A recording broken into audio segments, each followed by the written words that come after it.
मोहिनी का संध्यावली से उसके पुत्र का मस्तक मांगना और संध्यावली का उसे स्वीकार करते हुए विरोचन की कथा सुनाना। वशिष्ठ जी कहते हैं, संध्यावली की बात सुनकर ब्रह्मा जी की पुत्री मोहिनी अपने कार्य साधन में तत्पर होकर बोली, सुबह यदि तुम इस प्रकार धर्म और अधर्म की गति जानती हो और स्वामी के लिए धन तथा जीवन का भी दान करने को उद्यत हो, तो मैं तुमसे उस धन की याचना करती हूँ जो तुम्हारे लिए जीवन से भी अधिक महत्व रखता है। तुम्हारे पति राजा रुक्मांधक यदि एकादशी के दिन भोजन नहीं करेंगे तो वे अपने हाथ में तलवार लेकर धर्मांधक के चंद्रमंडल सदस्य सुंदर एवं मनोहर कुंडल भूषित मस्तक को, जिसमें अभी मुछ नहीं उगी है, काटकर तुम तुरंत मेरी गोद में गिरा दे। मोहिनी का वह कड़वे अक्षरों से युक्त वचन सुनकर देवी संध्यावली शीत पीड़ित कदली के समान क्षण भर के लिए कांप उठी। तदनंतर श्रेष्ठ वर्ण वाली रानी महारानी श्रेय धैर्य धारण करती हंसती हुई सुंदर मुख वाली मोहिनी से बोली, शुभ्रू पुराणों में द्वादशी एकादशी के संबंध में वर्णित कुछ गाथाएं सुनी जाती हैं जो स्वर्ग और मोक्ष प्रदान करने वाली हैं। धन को त्याग दे, स्त्री जीवन और धन घर को भी छोड़ दे, देश राजा और मित्रों को भी त्याग दे, अत्यंत प्रिय व्यक्ति को भी त्याग दे, परंतु दोनों पक्षों की पवित्र द्वादशी मतलब एकादशी का त्याग न करे, क्योंकि पुत्र भाई सुहृद और प्रियजन सब संबंधी यही काम देते हैं, किंतु द्वादशी मतलब एकादशी इलोक और परलोक में भी अभिष्ट साधन करती हैं। अतः द्वादशी मतलब एकादशी के प्रभाव से सब मंगल ही होगा। सुबह मैं तुम्हारी प्रसन्नता के लिए धर्मांध का मस्तक दिलाऊंगी। शुभने मेरी बात पर विश्वास करो और सुखी हो जाओ। भद्रे, इस विषय में एक प्राचीन इतिहास सुना जाता है, उसे मैं कहती हूँ, तुम सावधान होकर सुनो। पूर्व काल में विरोचन नाम से प्रसिद्ध एक धर्मपरायण दैत्य थे। उनकी पत्नी विशालाक्षी ब्राह्मण पूजन में तत्पर रहती थी। शुभ्रू वह प्रतिदिन प्रातःकाल एक ऋषि को बुलाकर विधिपूर्वक उनकी पूजा करती और प्रसन्नचित हो भक्ति भाव से उसका चरणोदक लेती थी। उन दिनों हिरण्यकशिपु के मारे जाने पर वह सब देवता प्रहलाद पुत्र विरोचन से भी सदा शंकित रहते थे।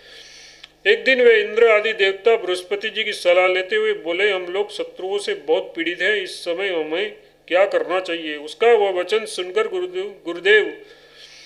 देवगुरु बृहस्पति ने कहा, देवताओं, आज दुख में पड़े हुए तुम सब लोगों को अपना ये कष्ट भगवान विष्णु से निवेदित करना चाहिए। अमित तेजस्वी गुरु का ये भाषण सुनकर सब देवता विरोचन के प्राण नाश का संकल्प लेकर भगवान विष्णु के समीप गए। वहां जाकर उन्होंने अनेक प्रकार के स्तुतियों से सूर्यश्रेष्ठ श्रीहरि का स्तवन किया। देवता बोले, देवताओं के भी अधिदेवता अमित तेजस्वी भगवान विष्णु को नमस्कार है। भक्तों के विघ्न का निवारण करने वाले नरहरि को नमस्कार है। महात्मा वामन को नमस्कार है। वारा रूपधारी भगवान को नमस्कार है। प्रलय कालीन समुद्र में निवास करने वाले मत्स्य रूप माधव को नमस्कार है। पीठ पर मंद्राचल को धारण करने वाले भगवान कुर्म को नमस्कार है। भृगुनंदन परशुराम तथा क्षीर सागर साई भगवान नारायण को नमस्कार है। संपूर्ण जगत के स्वामी श्री राम को नमस्कार है। विश्व के शासक तथा साक्षी रूप श्रीहरि को नमस्कार है। शुद्ध दत्तात्रेय स्वरूप और दूसरों की पीड़ा दूर करने वाले कपिल रूपधारी भगवान को नमस्कार है। धर्म को प्राण धारण करने वाले सनकादि महात्मा जिसके स्वरूप है उन यज्ञ में भगवान को नमस्कार है। ध्रुव को वरदान देने वाले नारायण को नमस्कार है। महान पराक्रमी पृथु को नमस्कार है। विशुद्ध अंतःकरण वाले ऋषभ को और हयग्रीव अवतारधारी श्री हरि को नमस्कार है। आगम स्वरूप भगवान हंस को नमस्कार है तथा अमृत कलश धारण करने वाले धन्वंतरी को नमस्कार है। एवं वासुदेव, संकर्षण, प्रद्युम्न और अनिरुद्ध जिनके व्यू रूप शरीर है उन भगवान श्री कृष्ण को नमस्कार है। ब्रह्मा, शंकर, कार्तिक, स्वामी कार्तिकेय, गणेश, नंदी और भृंगी रूप में भगवान विष्णु को नमस्कार है। जो बद्रिकाश्रम में नर नारायण रूप में गंधमादन पर्वत पर निवास करते हैं उन भगवान को नमस्कार है। जो जगदीश्वरपुरी में जगन्नाथ नाम धारण करते हैं, सेतु बंध में रामेश्वर नाम से विख्यात होते हैं और तथा द्वारका और वृंदावन में श्री कृष्ण रूप से रहते हैं उस परमेश्वर को नमस्कार है। जिनकी नाभि से कमल प्रकट हुआ है उन भगवान विष्णु को नमस्कार है। प्रभु, आपके चरण, हाथ और नेत्र सभी कमल के समान है, आपको नमस्कार है। आप कमला देवी के प्रतिपालक भगवान केशव को बारंबार नमस्कार है। सूर्य रूप में आपको नमस्कार है। चंद्रमा रूप धारण करने वाले आपको नमस्कार है। इंद्रादि लोकपाल आपके स्वरूप है, आपको नमस्कार है। प्रजापति स्वरूप धारण करने वाले आपको नमस्कार है। संपूर्ण प्राणियों का समुदाय आपका स्वरूप है। आप जीव स्वरूप तेजोमय जय विजयी नेता नियम और क्रिया रूप हैं, आपको नमस्कार है। निर्गुण निरीह निर्तिज्ञ तथा निष्क्रिय रूप आपको नमस्कार है। बुद्ध और कल्कि ये दोनों आपके सुप्रसिद्ध अवतार विग्रह हैं। आप ही क्षेत्रज्ञ जीव तथा अक्षर परमात्मा है, आपको नमस्कार है। आप गोविंद विश्वंभर अनंत आदि पुरुष सांग धनुषधारी शंखधारी गदाधर चक्र सुदर्शनधारी खड़गहस्त शूलपाणी समस्त शास्त्रास्त्रघाती शरणदाता वरणीय तथा सबसे परे परमात्मा है, आपको नमस्कार है। आप इंद्रियों के स्वामी और विश्वमयी हैं, ये संपूर्ण जगत आपका स्वरूप है, आपको नमस्कार है। आप काल आपकी नाभि है, आप काल स्वरूप हैं। चंद्रमा और सूर्य आपके नेत्र हैं, आपको नमस्कार है। आप सर्वत्र परिपूर्ण सबके सेव्य तथा परात्पर पुरुष हैं, आपको नमस्कार है। आप इस जगत के कर्ता भर्ता तथा धरता है। यमराज भी आपके ही रूप हैं, आप ही सबको मोह और क्षोभ में डालने वाले हैं। अजन्मा होते हुए भी इच्छा अनुसार अनेक रूप धारण करते हैं, आप सर्वश्रेष्ठ विद्वान हैं, आपको नमस्कार है। भगवान हम सब देवता दैत्यों से सताए हुए हैं और इस समय आपकी शरण में आए हैं। जगदाधार आप ऐसी कृपा कीजिए जिससे हम स्त्री पुत्र और मित्र आदि के साथ सुखी होकर रह सके।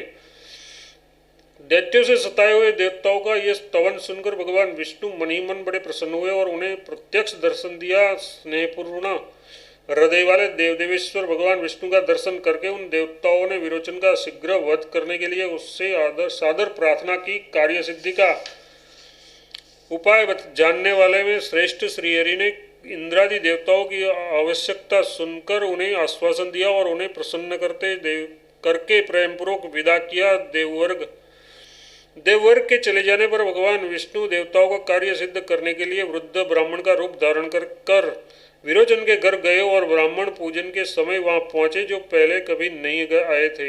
ऐसे ब्राह्मण को आया देख विशालाक्षी मन ही मन बहुत प्रसन्न हुई। उसने भक्तिभाव से उसका सत्कार करके उन्हें बिठाने के लिए आसन दिया। सुबह ब्राह्मण के उसके दिए हुए आसन को स्वीकार न करके कहा, देवी मैं तुम्हारे दिए हुए इस उत्तम आसन को ग्रहण नहीं करूँगा। मालिनी जो मेरे मनोगत कार्य को समझकर उसे पूर्ण करने की स्वीकृति दे उसी की पूजा में ग्रहण करूँगा। बूढ़े ब्राह्मण की ये बात सुनकर बातचीत करने में निपुण विशालाक्षी बड़ी प्रसन्न हुई। भगवान विष्णु की माया से उसे मोहित कर लिया था। अपने स्त्री स्वभाव के कारण भी वह इस विषय में अधिक विचार न कर सकी और बोली। विशालाक्षी ने कहा, ब्राह्मण आपका जो मनोगत कार्य है उसे मैं पूर्ण करूंगी। मेरा दिया हुआ आसन ग्रहण कीजिए और अपना चरणोदक दीजिए। उसके ऐसा कहने पर ब्राह्मण बोले, मैं स्त्री की बात पर विश्वास नहीं करता। यदि तुम्हारे पति ये बात कहे तो मुझे विश्वास हो सकता है। ब्राह्मण का ये वचन सुनकर विरोचन की गृह स्वामिनी ने वही उसके समीप पति को बुलाया। दूत के मुख से सब बात सुनकर प्रहलाद पुत्र विरोचन हर्ष भरे हृदय से अंतपुर में आए और जहाँ महारानी विशालाक्षी विराजमान थी। पति को आया देख धर्मपरायण विशालाक्षी उठकर खड़ी हो गई। उसने उस श्रेष्ठ ब्राह्मण को नमस्कार करके पुनः आसन समर्पित किया। जब उन्होंने आदरपूर्वक दिए हुए उस आसन को ग्रहण नहीं किया तब उसने अपने पति दैत्यराज विरोचन से सब बात का सुनाया।